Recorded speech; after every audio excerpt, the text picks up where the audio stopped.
Gördünüz mü? Решать будете вы. Азыр bir депутаты сурады, ким жоопкерчиликти алат эгерде bir кыргыз жокер бирдеке болуп кетсе. Мен дароо айтам, депутаттар алат. Мен адамдын каны үчүн жооп бергенге даяр эмесмин. Туура түшүнүңүздөр. Анан бул жакта конституция маселеси бар. Дагы деле айтып атасыз. Мен ойлойм, менин пикиримде расмий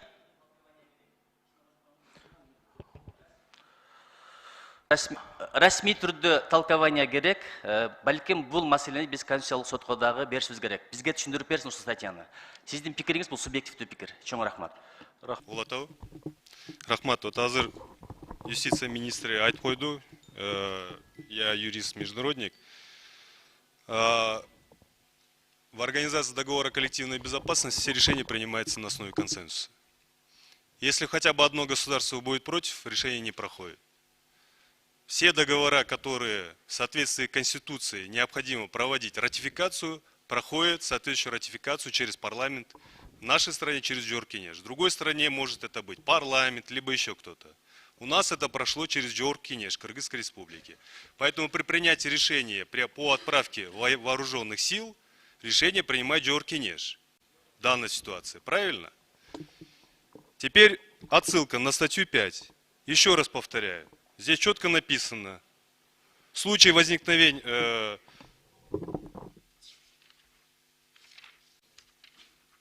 В случае акта агрессии, в случае совершения агрессии, со стороны кого агрессия была?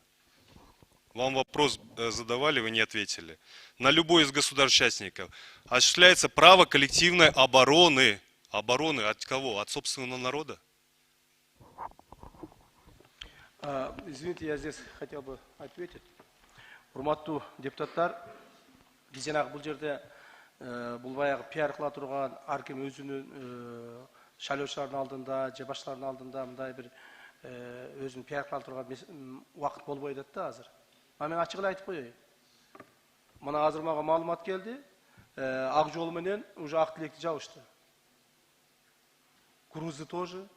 Адам полностью на 100% жабышты. Эртең барып туруп Айдарбек жооп берсин элге. Эмне үчүн бизге ун келбей калганда. Эртең ундун баасы бир кабын 10 миңге чыйып кеткенде, 1 литр бензин 100 сомго чыйып кеткенде, бул жерде мамлекетте ойлошубуз керек да. Биз эмне көчөдө жүргөн эле бир адамдар эмеспиз да. Бул жерге келип алып силердин алдыңардан суранып, жалынып, жалбарып эле өзүбүз үчүн чечип аткан жокпуз. Силер үчүн чечип атабыз. Мамлекетибиз үчүн чечип атабыз. Коомубуз үчүн чечкенге аракет кылып атабыз. Силер, урматтуу депутаттар, коомдун жаңы шайланып келген депутаттары катары жоопкерчилик алганга тоже алыш керек жоопкерчиликти. Эртең Нуржигит Кадырбеков жооп бербейт да. Ал отурат ошо бир креслосунда. Мен адамдардын канынан корком деп кой. Ошондуктан, урматтуу туугандар, урматтуу депутаттар, мен сиздерди дагы бир жолу чакырып кетемин. Бул жерде саясат кыла турган, өзүңдү пиарлай турган, же шайлоого бара турган, даярдана турган убакыт эмес. Мамлекеттик деңгээлде, мамлекетибиздин башчысы кабыл алган чечим. Мамлекетибиздин башчысы Садыр Кожоев чечимди кабыл алды. Тигил башка мамлекеттердин башчылары менен чогуу түнкү саат 2-де чечим кабыл алынды. Так, анан кийин эгерде добуш бере албасаң, башка болсо, пиарланбай, канды башканы оозуңа алып сүйлөнбөстөн, жакшынакай кылып туруп, унчукпай олтуруп бергиле. Себеби эртең азыр мына мен тревожить этип аткан себеби азыр 7 посттун 4-өө жабылды. Эртең барып туруп 7 посттун баары жабылгандан кийин унду желкесине ким? Кадырбек ташып келип береби? Ким ташып келип берет? Элибизди ким багат? Элибиздин, коомубуздун ичини, тынччылыгын ким сактайт? Ошондуктан, урматтуу Нуржигит Кадырбекович, сизди мен иним катары как сыйлаймын, бирок оозуңузга баягы жаман сөздөрдү албастан чечим кабыл алып берүүгө, тезирээк кабыл алып берүүгө, урматтуу депутаттар, суранабыз. Менде дагы жоопкерчилик бар. Жек адам катары. Саясатты азыраак кылып, же болбосо, көптөгөн сөздөр айтылып кетип атат, жабык иретте өткүзөйлү. Бая мен сиздерден суранып айттым эле. Регламенттин канчанчы статьясы эле? 36 статьясы негизинде, 36 статьясы 1-пункт негизинде. Монда эл аралык келишимдер, аскердик маанидеги маселелер жабык артында каралат деп. Рахмат. Урматтуу депутаттар, ушул маселени же болбосо жабык артында чечип бериңиздер, Ошол боюнча азыр. чечип туруп чечимдерди кабыл алып бериңиздер. Азыр ошол боюнча мемлекет. Рахмат.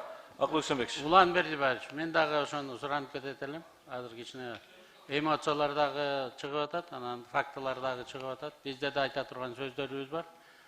Суранып кетем, анда жабык заседанияны мындан ары өткөзөлү, анан чечимге келгенде да көрөлү. Рахмат. 5-ші микрофон. Саламатсыздарбы? Саламатсыздарбы, урматтуу коллегалар? Биринчиден, мына бүгүн чогулуп кворум болуп отурат. Жаңы жылыңыздар менен куттуктайм барыңыздарды. Чоң рахмат. Камши Кыдыршевич, абдан маанилүү маалымат бердиңиз, азыр чегалар жаап атат депчи. Казакстан биз үчүн мындан да кыйын учурларда чегараларын жапкан, эми өткөнгө кайрылбайлы дедим эле. Кыйналып турганда бизге ошондо ун керек болчу, азыр ун керек эмес, Кудайга шүгүр. Бизде аманчылык, тынчылык, эки колубуз, эки бутубуз бар, өзүбүздү өзүбүз багалабыз. Ошондо деле чегараны жапкан, биз жашап кеткенбиз. Кеп анда эмес. Экинчиден, эгерде биз жоокерлерди жөнөтсөк, Казакстан ошол чегараларын ачат деген кепилдик барбы? Бул экинчи суроо. Үчүнчүдөн, башында абдан жок сөз айттыңыз, этика маселеси депчи. Биз ал өлкөлөрдүн ички ишине кийлигишпейбиз, комментарий бере албайбыз. Анткени кимдин кандай позициясы бар, ой пикири бар, аны айта албайбыз депчи. Ошол эле мезгилде биз пикир айтсак айтып атабыз, пиар, анан кийин саясий очко депчи. Жан дүйнөбүзгө, жүрөгүбүзгө кирип чыкпагандан кийин мындай чечимге келиш деле балким бир аз туура эмес. Мен сизди абдан сыйлайм, урматтайм. Өзүңүздүн милдетиңизди аткарып атасыз. Бул туура нерсе, бирок биз дагы пикирлерди айталы. Ошон үчүн улууга урмат дейт, күчүгө зат дейт. Баарыңыздардан эгерде бир аша кетсем, кечирим сурайм. Чоң рахмат. Урматтуу Нуржигит Кадырбекович, кечиресиз. Мен сиз биринчи жолу депутат болуп келатасыз. Я как один из опытных депутатов, то есть политиков, знаю, кто о чем говорит. Отличие от вас. Рахмат. Рахмат. Урматтуу депутаттар. Бул жерде сунуш түшүп атат. Камчы Кыдыршевичтен, Акылбек Сөмбековичтен, жогоруда Акылбек Төмөнбаевтан да сунуш түштү. Аталган маселени жабык түрүндө өткөзөлү депчи. Ошон үчүн урматтуу депутаттар, добуш берип туруп, андан кийин ортоңку трибунага чыкпайлыбы? Кандай дейсиздер? Кандай дейсиздер, урматтуу депутаттар? Биринчи микрофон. Кечиресиз, Улан Бердибаевич. Бул жер жогорку кеңештин парламенти. Ар кандай сунуштар депутаттар тарабынан болуш керек да, ошол колго салыныш керек. Анан кийин бири-бирибизге акарат келтирип, ар түрдүү сөздөр сөзсүз болот окшойт, ар ким позициясын айтып атканда.